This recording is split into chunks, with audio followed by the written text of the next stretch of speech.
Hi everyone, so today we're going to learn the back stitch, and this is a great way to create a continuous line in your embroidery. I love using the back stitch when I'm doing lettering. So what I've done for this pattern is I've created different lines and different thicknesses. So what we're going to do is we're going to use 6 strands for this top line here, 4 strands for the middle one, 2 strands for the bottom one, and then 2 strands for this swirly pattern here, and that's for practicing writing. So let's get started. So for this top line here, I'm going to use all 6 strands of cotton. So again, you can use any colours you like for this. I'm going to use the green just because I haven't used that one yet. So I've got about 30 centimetres here. Again, you don't want to use too much. So all you're going to do is you're going to come up through the back of the fabric at one end here. I'm going to start this side and work left to right. Obviously you can go the other way if you prefer. So come up at the end of the first stitch here. So you're just going to make a straight stitch to start with. So obviously you're following the little lines in the pattern, so go back down where there's a little gap just to create your first straight stitch there.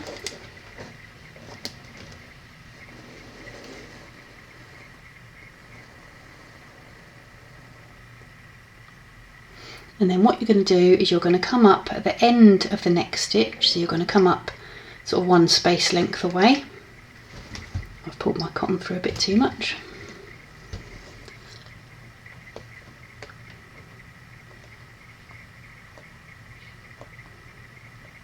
So come up at the end there. Again, trying to follow the pattern as closely as possible, especially with these lines, because obviously it will keep them nice and straight.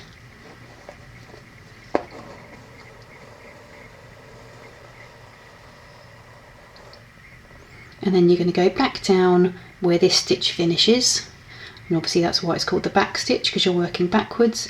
So go back down in the same place as your previous stitch,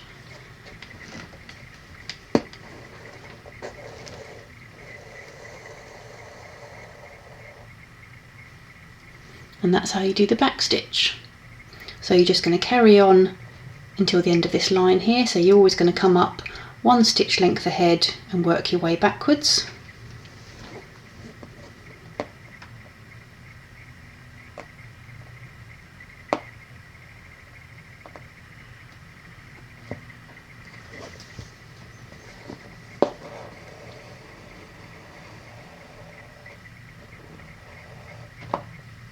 So back down in the same place as your previous stitch.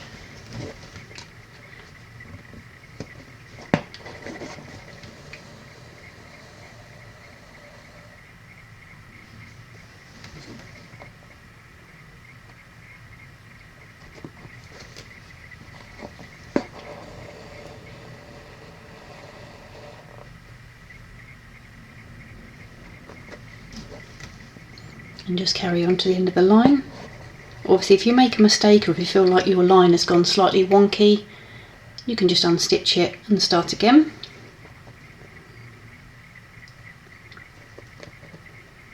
So just doing the last stitch here.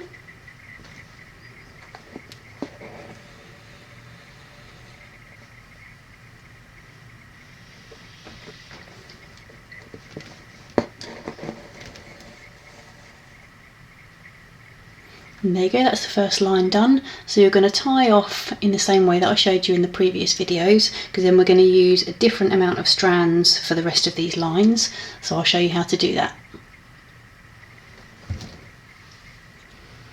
So I'm ready to do my next line down, and we're going to use 4 strands of cotton for this one.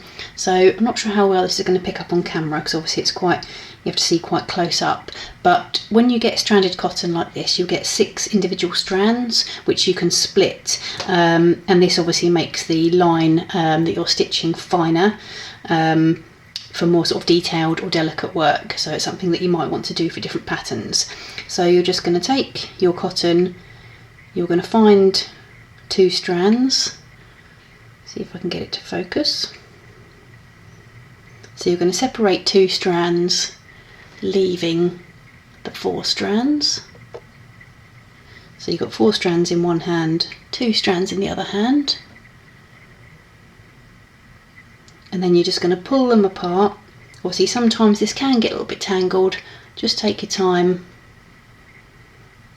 and separate the individual strands of cotton. So sometimes it might get a little bit caught up and you just have to sort of untwist it a little bit. And there you go, I've got 2 strands and I've got 4 strands which we're going to use for this next part. Keep hold of the 2 strands. Obviously again, we don't like to waste anything, so I use a little pot, little glass jar that I've got to keep all my sort of bits and pieces in, just so it doesn't go to waste. So you're going to take your 4 strands and exactly the same way you're going to tie a knot in one end and thread your needle on the other end, and then we're ready to start stitching the next row. So I've got my 4 strands of cotton. I've chosen a different colour just to make it look pretty, and you're just going to do exactly the same thing with your 4 strands, and this is just good practice for sort of when you want to do more sort of detailed or delicate work. And the stitch lengths for this one are slightly shorter than this one, so that's good practice as well, just to practice different stitch lengths.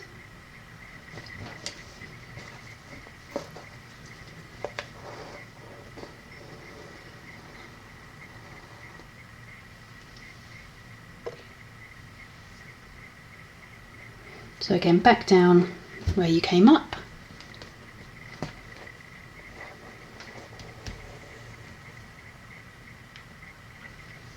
And just continue that process to the end of the line. So I'm just doing the last stitch on this row here, so coming up at the end.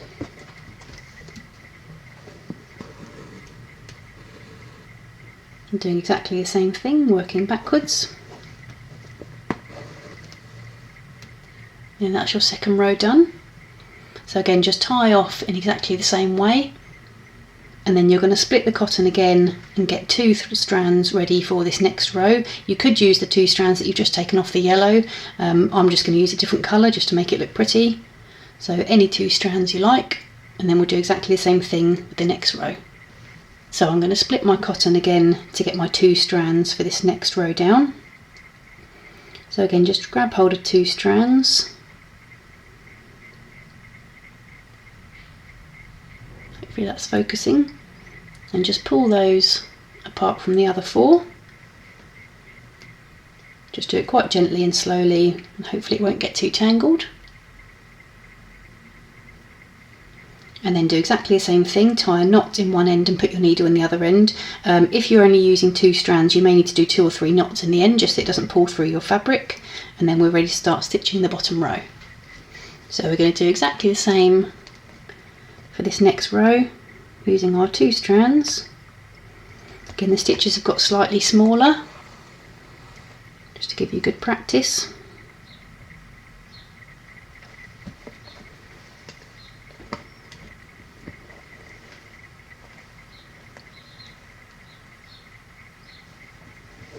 But it's obviously exactly the same technique, just come up at the end of each stitch and go back down where the previous stitch is, and again just try and stick to the pattern as closely as possible, keep your line nice and straight, and if you need to unstitch it, just unstitch it and start again. So I'm just doing the last stitch for this bottom row here, and again you can tie off in exactly the same way. So that's how it's looking so far. So I've got my 2 strands ready to do my sort of swirly line here, and you're going to do exactly the same thing. Obviously the stitches, you won't be able to see the individual stitches like you did with this previous 3, but all you can do is make quite short stitches, probably a similar length to these ones here, so sort of between 1 and 2 millimeters. So just start at one end, and as I say, just follow the line as closely as you can and just do short little stitches. If if you're doing lettering and there's parts of the lettering that are straight, then obviously you could make the stitches slightly longer, and then for the curvy bits you can make them slightly shorter. And you don't always have to use 2 strands either. You can make your writing sort of look more chunky by using a different amount of strands.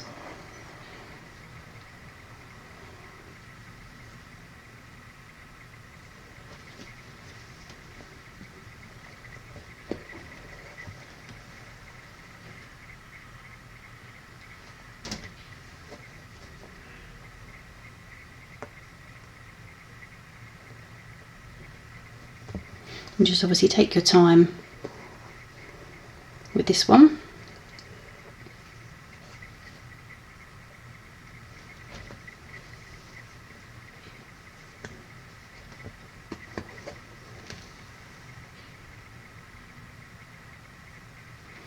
And if you're using this sticky backed pattern that you get with the kit, it might start to lift sometimes. Sometimes it does, sometimes it doesn't. I don't know why. I think it's got to do with obviously air temperature, moisture in the air, things like that.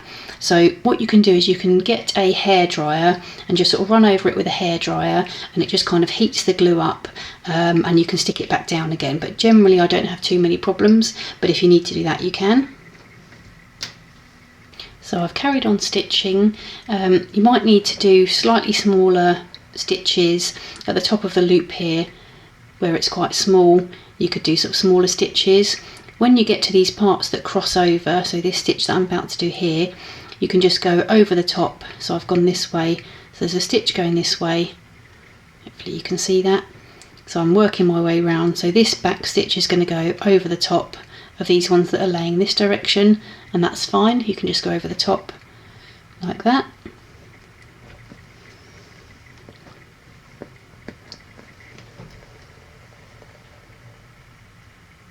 So just carry on making your small stitches until you get to the end of the pattern.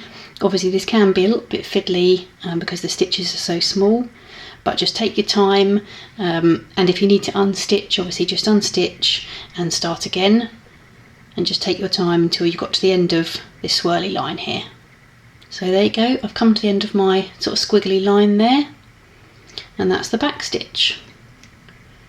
I'll just show you quickly what the back's looking like, because everyone always asks what the back of my work looks like.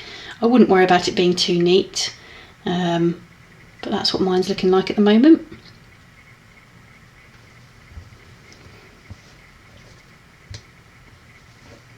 There you go, that's how our pattern is looking so far.